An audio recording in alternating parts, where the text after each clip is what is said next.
তার জমিনে ডক্টর মোহাম্মদ ইউনূসের সরকার যদি অনুমতি দেয়, এই বাংলাদেশের কোটি কোটি জনতা প্রয়োজনে হাতে হাত রেখে মাথায় কাপড়ের কাপড় বেঁধে 7 সাগর 13 নদী পাড়ি দিয়ে ওই ফিলিস্তিনে চলে যাব। গাজার মুসলমানদের পক্ষে লড়াই সংগ্রাম করে প্রয়োজনে জীবন দেওয়ার জন্য কারা কারা প্রস্তুত আছেন? দুটি হাত আল্লাহকে তুলে দেখাই দেয়।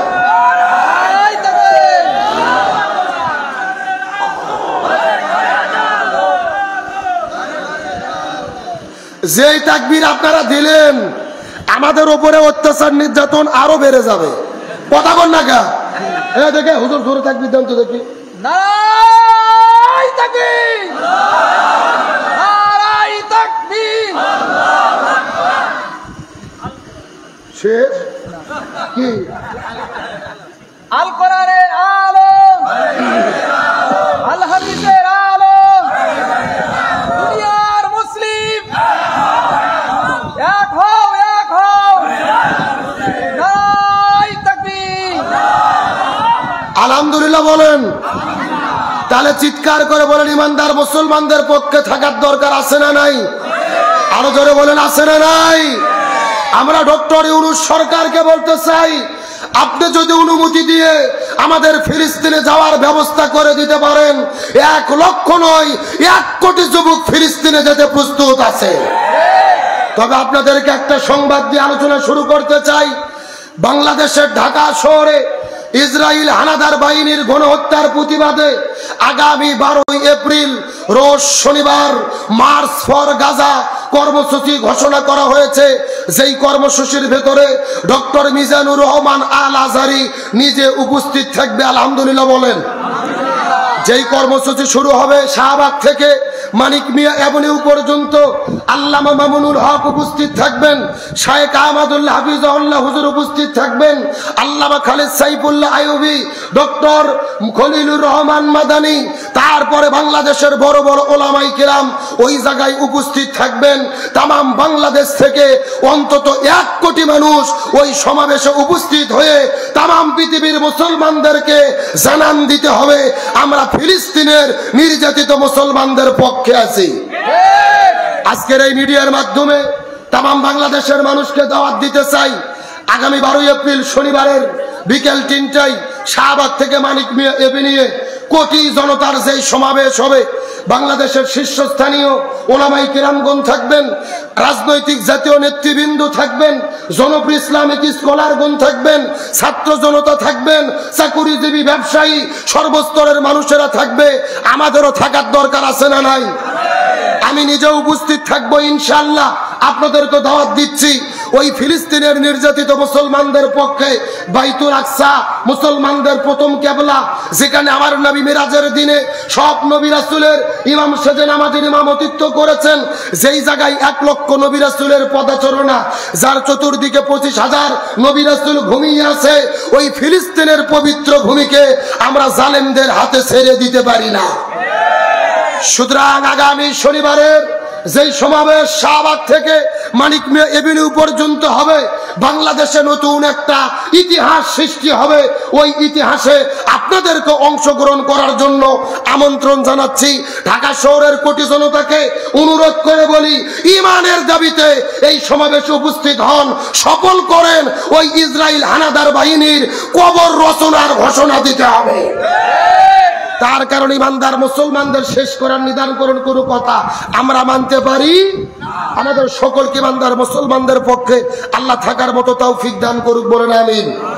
আসেন লক্ষ্য করুন, ভূমিকার আলোচনা শেষ, টাইম যেহেতু কম, মাত্র কয়েকটা মিনিট আপনাদের মধ্যে কথা বলবো। আজকের আলোচনার সাবজেক্ট হলো বর্তমানে বাংলাদেশের প্রেক্ষাপটে, তামাম পৃথিবীর প্রেক্ষাপটে শান্তি প্রতিষ্ঠায় আমাদের করণীয় কি জানার দরকার আছে না নাই? গভীর মনোযোগ, ভালো করে বোঝেন। এই বাংলাদেশ 47 সালে ভারত বাংলাদেশ পাকিস্তান ভাগ হয়েছিল শান্তি পাওয়ার জন্য। দুর্ভাগ্যজনক হলেও সত্য, আমরা শান্তি পাইনি।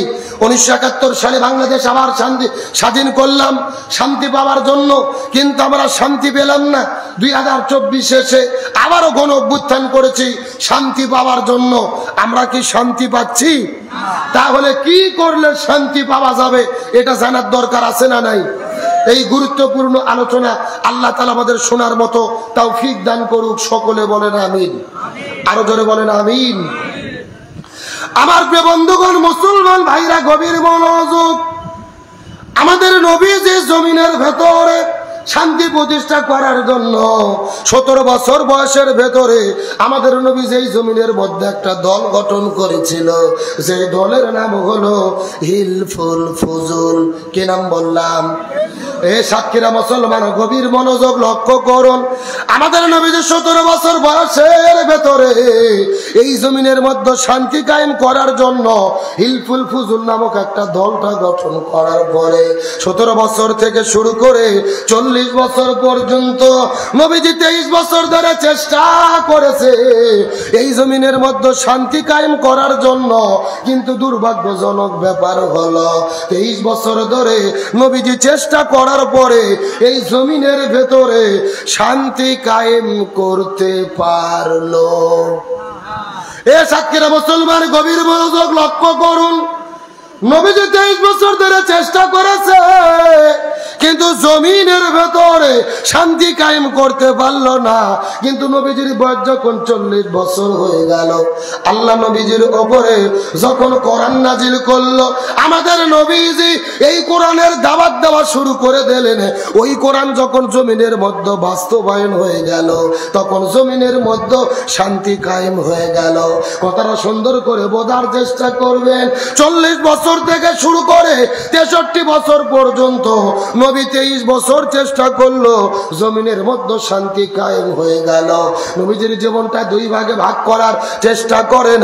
নবুয়ত পাওয়ার আগের হলো 23 বছর, আর পরের হলো 23 বছর।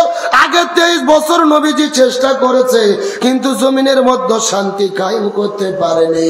কিন্তু পরের 23 বছরে নবীজি কেন শান্তি কায়েম করতে পারলো?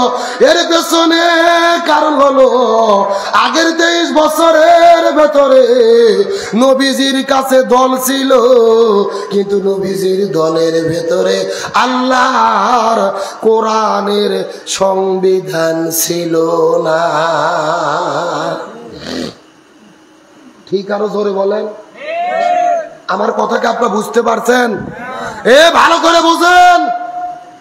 আপনার আমার মতো 2 টাকার ছুটকে ফটকে হুজুর না, এলাকার তেল তেলা গোয়েন্দার নেতা নয়। স্বয়ং বিশ্ব নবী 23 বছর ধরে তার দলের দ্বারা জমিনে শান্তি কায়েমের চেষ্টা করেছে। নবীজি শান্তি কায়েম করতে পারেনি, তার দল ব্যর্থ হয়েছে। নবীজির বয়স যখন 40 বছর হলো, নবীজির উপরে কোরআন নাজিল হলো। নবী কোরআন দিয়ে দল প্রতিষ্ঠা করলেন, কোরআন দিয়ে দল পরিচালনা করলেন, জমিনের মধ্যে শান্তি কায়েম হলো।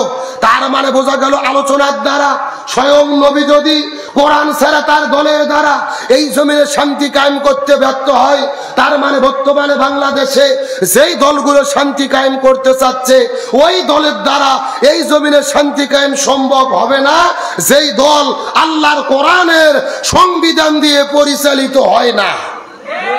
কথা কি ক্লিয়ার না ভেজাল আছে? কেন ভাই, যেই দল নিজেরাই কোরআন দিয়ে চলে না, ওদের নিজেদের মধ্যে তো মারামারি করে কুপকাত। কতক্ষণ গভীর মনোযোগ লক্ষ্য করে বোঝার চেষ্টা করবেন। এই জন্য আল্লাহর কোরআন বলেছেন, নামাজ, রোজা, হজ, যাকাত যেমন ফরজ, প্রত্যেকটা মুসলমানের জন্য এই জমিনের ভেতরে দ্বীন কায়েমের আন্দোলন করা তেমনি রূপে ফরজ। এই জন্য আল্লাহর কোরআন বলেছেন, ওয়াতাসিমু বিহাবলিল্লাহি জামিআন ওয়া লা তাফাররাকু, তোমরা যদি মুসলমান হও এই জমিনের ভেতরে দ্বীন কায়েমের আন্দোলন করো, আল্লাহর রশিকে ঐক্যবদ্ধভাবে আঁকড়ে ধরো। আল্লাহর কোরআন বলেছেন, ওয়ালতাকুম মিনকুম উম্মাতুন ইয়াদউনা ইলাল খায়র ইয়ামুরুনা বিল মারুফ ওয়া ইয়ানহাউনা আনিল মুনকার, তোমাদের মধ্যে অবশ্যই একটা দল থাকবে যারা ভালো কাজের আদেশ করবে, অন্যায় কাজে বাধা দেবে। আল্লাহর কোরআন বলেছেন, আল্লাযীনা ইম্মাক্কান্নাহুম ফিল আরদি আকামুস সালাহ ওয়া আতাবুজ যাকাত ওয়া আমারু বিল মারুফ ওয়া নাহাউ আনিল মুনকার। কোন মুসলমান দল যদি ক্ষমতায় যায়, 4টে কর্মসূচি গ্রহণ করবে, 4টে কর্মসূচি বাস্তবায়ন করবে। 1 নম্বর নামাজ বাধ্যতামূলক করবে, 2 নম্বর যাকাত ভিত্তিক অর্থনীতি কায়েম করবে, 3 নম্বর ভালো কাজ চালু করবে, 4 নম্বর মন্দ কাজ বন্ধ করবে। ক্ষমতায় যাওয়ার পরে এই 4 কর্মসূচি বাস্তবায়নের জন্য যারা ঘোষণা দেবে ওই দলের পক্ষে আমাদের থাকতে হবে। বক্তব্যকে আব্দুল সালাম যুক্তিবাদী না আল্লাহর? সূরা হজ আয়াত নম্বর 41, জোরে বলেন কয় 40? তাহলে চিৎকার করে বলেন, দল যদি করাই লাগে কিসের দল করব? রাজনীতি যদি করাই লাগে কিসের রাজনীতি করব? আল্লাহর কোরআন বলেছেন ওয়ামাইয়াবতাগি গায়রাল ইসলামি দীনান ফালা ইউকবালা মিনহু ওয়া হুয়া ফিল আখিরাতি মিনাল খাসিরিন। আল্লাহর কোরআন বলেছেন কোরআন বাদ যদি কেউ ব্যবসা করে ওই ব্যবসা আল্লাহর দরবারে কবুল হবে না। কোরআন বাদ যদি কেউ বিয়ে করে ওই বিয়ে আল্লাহর দরবারে কবুল হবে না। কোরআন বাদ যদি কেউ রাজনীতি করে ওই রাজনীতিও আল্লাহর দরবারে কবুল হবে না। তাহলে চিৎকার করে বলে শান্তির জন্য কি লাগবে? আরো ধরে বলেন। এই জন্য আল্লাহ সুবহানাহু ওয়া তাআলা বলেন ওমান আরাদা আন যিকরি ফাইন্না লাহু মাঈশাতান দানকা ওয়া নাহশুরুহু ইয়াউমাল কিয়ামাতি আমা। আল্লাহু আকবার। সূরা তাহা 16 নম্বর পারা 19 নম্বর পৃষ্ঠার 3 নম্বর লাইন 124 নম্বর আয়াতে কারিমা। তাফসীর ইবনে কাসিরের মধ্য থেকে বলতেছি আল্লাহ তাআলা ডাক দিয়ে বলে এ পৃথিবীর মানুষেরা, ব্যক্তি, পরিবার, সমাজ, রাষ্ট্র, রান্নাঘর থেকে শুরু করে সংসদ ভবন পর্যন্ত এই কোরআন বাদ যদি কেউ জীবন পরিচালনা করে আর যদি তাদের জীবনের ভেতরে শান্তির জিকির করতে থাকে, আমি আল্লাহ তাআলা তাদের জীবনে কোনো শান্তি রাখবো না, বরং মাঈশাতান দঙ্কা, তাদের জীবনটা অশান্তিতে ভরে দেব। আর জমিনের ভেতরে যারা কোরআন মেনে চলবে না, আমি আল্লাহ হাসরের ময়দানে তাদের 2 চোখগুলোকে কানা করে অন্ধ করে হাসরের ময়দানে তাদেরকে উত্তোলিত করব। জোরে বলেন নাউজুবিল্লাহ। কোরআন যারা মেনে চলবে না তাদের জীবনে অশান্তি দেবে কে? আর তাদেরকে কানা করে অন্ধ করে হাসরে কে উঠাবে? তাহলে চিৎকার করে বলে শান্তির জন্য কি রাখবে? এই জন্য আল্লাহর কোরআন বলেন ফামান তাবিয়া হুদাইয়া ফালা খাউফুন আলাইহিম ওয়ালা হুম ইয়াহজানুন। লক্ষ্য করেন, এই যে এখানে আপনারা লিখে দিয়েছেন আব্দুল সালাম যুক্তিবাদী। আমি যুক্তিতে কিছু কথা আপনাদেরকে বুঝাই। মনে করেন যে বাংলাদেশের ঢাকা শহরে বিশাল বড় একটা পানির ট্যাঙ্কি আছে। যেরকম কিসের ট্যাঙ্কি? ওই ট্যাঙ্কির মধ্যে থেকে পাইপ দিয়ে দিয়ে বাংলাদেশের 64টা জেলায় পানি সাপ্লাই দেওয়া হয়। একটা ওই কিন্তু ওই ট্যাঙ্কির ভেতরে একটা মরা বিড়াল মরিয়ে পচে গন্ধ উঠে আছে। কথা কি বোঝা যায়? এখন একটা পাইপ আস্তে আস্তে আস্তে আস্তে আপনাদের সাতক্ষীরা শহরেও এসেছে। এখন বলেন তো পাইপ দিয়ে যে পানি বের হচ্ছে ওই পানি ভালো না গন্ধ? আরেকটু জোরে বলেন। এখন এই গন্ধওয়ালা পানি বের হওয়ার পরে সাতক্ষীরা জেলাতে যত হুজুর আছে, ইমাম, মুয়াজ্জিন, খতিব, মুফতি, মুহাদ্দিস, ফকিহ, সব আলেমদেরকে ডেকে বলা হয়েছে এই হুজুরের গোষ্ঠীরা এই যে গন্ধওয়ালা পানি বের হচ্ছে তোমরা ফু দিয়ে দিয়ে পরিষ্কার করো। হবে? এই কথা কোন হবে? আচ্ছা, সাতক্ষীরা জেলে হুজুর তো দূরের কথা, কাবা শরীফের ইমামও যদি এসে পানি ফু দেয় পানি পরিষ্কার হবে? আচ্ছা বলেন তো পানি পরিষ্কার করতে গেলে কি পরিষ্কার করা লাগবে? ওই ঢাকা শহরের ট্যাঙ্কি পরিষ্কার করা লাগবে। এটাকে বুঝতে পেরেছেন? এবার আসল ওয়াজ শোনেন, আসল ওয়াজ। এই বাংলাদেশের শান্তি প্রতিষ্ঠার একটা ট্যাঙ্কি আছে যার নাম হলো সংসদ ভবন। আরো ধরে বলেন।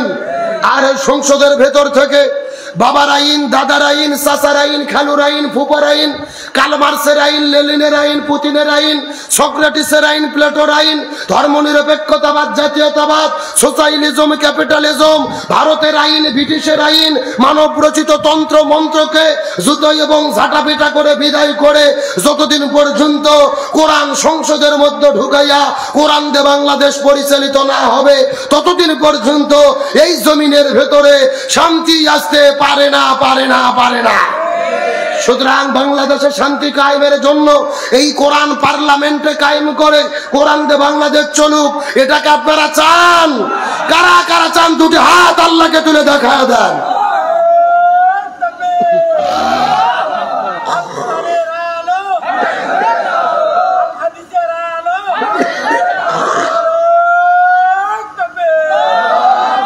একেবারে সোজা কথা, জমিন যার আইন চলবে তার।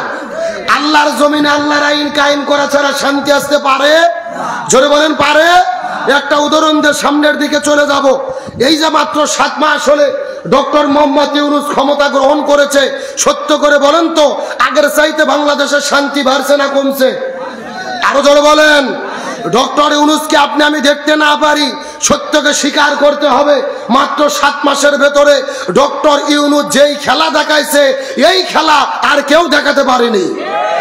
আজকের নিউজ হলো স্বৈরাচার হাসিনা যখন বাংলাদেশে ছিল, পৃথিবীর ভেতরে ক্ষমতার দিক থেকে বাংলাদেশের অবস্থান ছিল 123তম সিরিয়াল, কিন্তু মাত্র 7 মাসের ব্যবধানে এখন বাংলাদেশের অবস্থান হলো 47তম। চিৎকার করে বলেন আল্লাহু আকবার, আরো জোরে বলেন আলহামদুলিল্লাহ। মাত্র 7 মাসে তিনি বাংলাদেশকে কোথায় নিয়ে গেছে? 123তম স্থান থেকে মাত্র 47তম অবস্থানে চলে এসেছে। ডক্টর ইউনূস হলো ম্যাজিক ম্যান। যেরকম কি ম্যান? এমন ম্যাজিক দেখাইছে, এমন খেলা দেখাইছে, নরেন্দ্র মোদী ধুতি পরে ডক্টর ইউনূসের সঙ্গে দেখা করতে বাধ্য হয়েছে। এ কথা কন না কা? আমরা তো দেখেছি স্বৈরাচার হাসিনা পালে যাওয়ার পরে এমন কোন ষড়যন্ত্র নেই যেই ষড়যন্ত্র ভারত আমাদের বিরুদ্ধে করেনি। ভারত বলেছিল বাংলাদেশে পেঁয়াজ দেব না, আলু দেব না, বাংলাদেশের মানুষকে না খাওয়াইয়া মারবো, এমন কথা বলছে না? চিৎকার করে বলেন তো রিজিকের মালিক কে? আরো জোরে বলেন। ভারত যখন বলেছে বাংলাদেশে পেঁয়াজ আলু দেব না, আমরা তখন বলছি আমরা ভারতের পেঁয়াজ আর আলু খাবো না। এ কথা কন না কে? আমরা 15 দিন তাদের পেঁয়াজ আলু টাকা দেখে নিনি, এখন ভারতে পেঁয়াজ হলো 1.5 টাকা কেজি, আলু হলো 2 টাকা কেজি। পেঁয়াজ আলু পচে গন্ধ উঠতেছে, ভারতের কৃষকেরা রাস্তার মধ্যে ফেলে দিয়ে নরেন্দ্র মোদীর বিরুদ্ধে আন্দোলন করতেছে। এই আল্লাহু আকবার বলবেন না? আর কৃষকের আন্দোলন করতেছে আর স্লোগান দিচ্ছে মোদি হটাও, দেশ বাঁচাও, মোদি দাদা সিটিং বাস। আল্লাহু আকবার বলেন।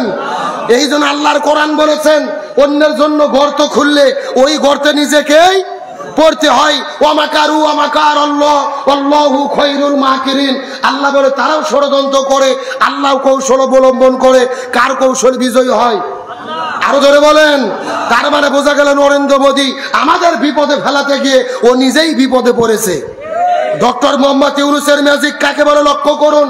এই যে বাংলাদেশে 10 লক্ষ রোহিঙ্গা আছে, মায়ানমারে ফিরে দেওয়া তো দূরের কথা, আমরা কথা বলার পর্যন্ত সাহস পাইনি। অথচ ডক্টর মোহাম্মদ ইউনূস আজ থেকে 4 দিন আগে থাইল্যান্ডে যাওয়ার পরে বিমস্টেকের চেয়ারম্যান নির্বাচিত হওয়ার পরে মায়ানমারকে বলেছে রোহিঙ্গাদেরকে ফিরে নাও। মায়ানমারের সরকার বলেছে 1 মাসের ভেতরে 1,80,000 রোহিঙ্গা অর্থাৎ 2 লক্ষ রোহিঙ্গা আমরা ফিরিয়ে নেব। আলহামদুলিল্লাহ বলবেন না? আমরা যেটা 1 বছর আগে চিন্তাও করতে পারিনি, আর সেটাই বর্তমানে কার্যকর হয়ে যাচ্ছে। নরেন্দ্র মোদীর কে ক্ষমতার থেকে নরেন্দ্র মোদী ডক্টর ইউনূসকে ক্ষমতার থেকে তাড়াতে চেয়েছিল, তাড়াতে পারেনি। গত 4 দিন আগে থাইল্যান্ডে ডক্টর ইউনূসের সঙ্গে সাক্ষাৎ করতে বাধ্য হয়েছে। আপনার টেলিভিশনের মধ্যে দেখেছেন কেমন করে সাক্ষাৎ করলো। ডক্টর ইউনূস তার সব প্রশাসনকে নিয়ে ঘরের মধ্যে বসেছিল। ইউনূস এমন জিনিস 15 মিনিট ভেতরে ঢোকেনি, 15 মিনিট পরে যেই ভেতরে ঢুকেছে নরেন্দ্র মোদী সবাইকে নিয়ে দাঁড়িয়ে ডক্টর ইউনূসকে সম্মান জানিয়েছে। আল্লাহু আকবার বলবেন না? যেই রকম শিক্ষক ঘরের মধ্যে ঢুকলে ছাত্র দাঁড়িয়ে যায়, একই রকম ডক্টর ইউনূস ভেতরে ঢুকলে নরেন্দ্র মোদী দাঁড়িয়ে গেছে। খেলা কত প্রকার, ওয়া কি কি উদাহরণ সহ ডক্টর ইউনূস নরেন্দ্র মোদীকে বুঝে দিতে সক্ষম হয়েছে। ঈদের 2 দিন আগে চায়না যাওয়ার পরে চীন ঘোষণা করেছে 210 কোটি মার্কিন ডলার বাংলাদেশে দেবে উন্নয়ন করার জন্য।